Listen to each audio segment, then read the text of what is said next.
이어서 오전 현안 브리핑 하겠습니다. 해도 될까요? 한일 위안부 졸속 합의 1년, 한일 위안부 합의는 무효다. 12월 28일 오늘은 한일 위안부 졸속 합의가 이루어진 지 정확히 1년이 되는 날입니다.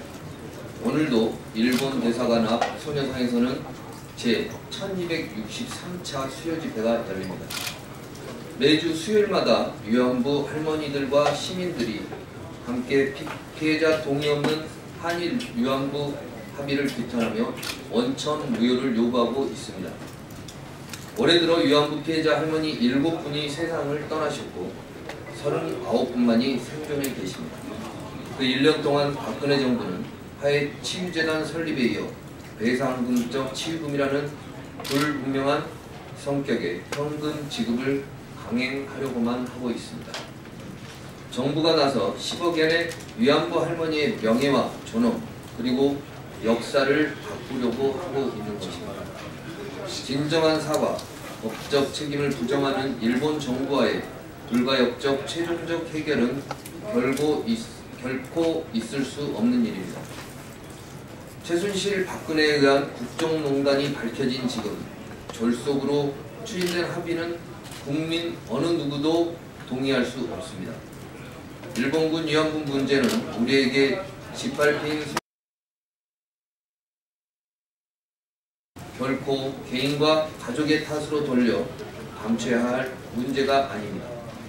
위안부 할머니의 상처를 치유할 수 있는 건 돈 몇 푼이 아닙니다. 대한민국 정부라면 한일 위안부 합의를 폐기하고 일본 정부의 진정한 사과와 법적 책임을 물어야 할 것입니다.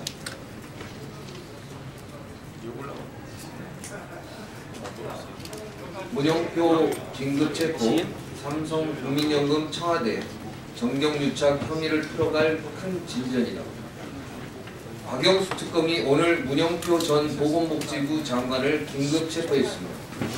삼성물산 합병 과정에서 국민연금의 의사결정에 개입했다는 혐의입니다. 문영표 전 장관 역시 모르쇠로 일관했지만 특검은 문영표 전 장관의 외압 혐의를 입증하는 국민연금 복지부 직원의 진술을 확보했습니다.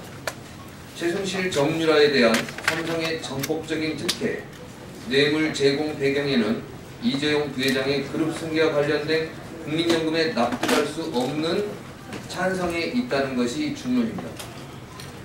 천망회회 소위 불실, 하늘의 그물은 성근 듯 하나 빠뜨리지 않는다는 말이 있습니다. 박근혜 최순실 국정농단의 부역자들은 하나같이 혐의를 부인하고 있지만 특검이 의지를 가지고 엄정히 수사를 진행한다면 이들의 범죄 사실은 반드시 밝혀질 것입니다.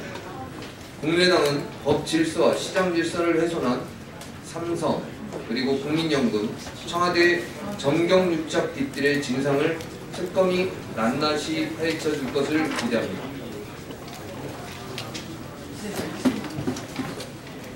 정경련, 이제 남은 것은 자체 해산이다. LG그룹이 정경련 탈퇴를 선언했습니다. 지난 6일 박근혜 최순실 국정농단 청문회에서 4대 그룹 총수들이 정경련 탈퇴를 약속한 이후 첫 탈퇴입니다. 정부가 주도하는 산업발전 전략이 더 이상 통하지 않는 상황에서 정경련은 존재 의미를 상실했습니다.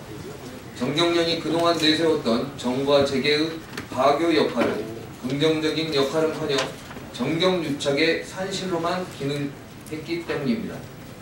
정경련은 쇄신하겠다며 대책에 나섰지만 정경련이 쇄신할 수 있을 것이라 믿는 국민은 아무도 없습니다.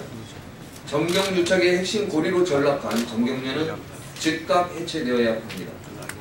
회원사들이 탈퇴하기 전에 스스로 해산을 선언하고 보유 자산을 국고로 헌납해야 합니다. 감사합니다.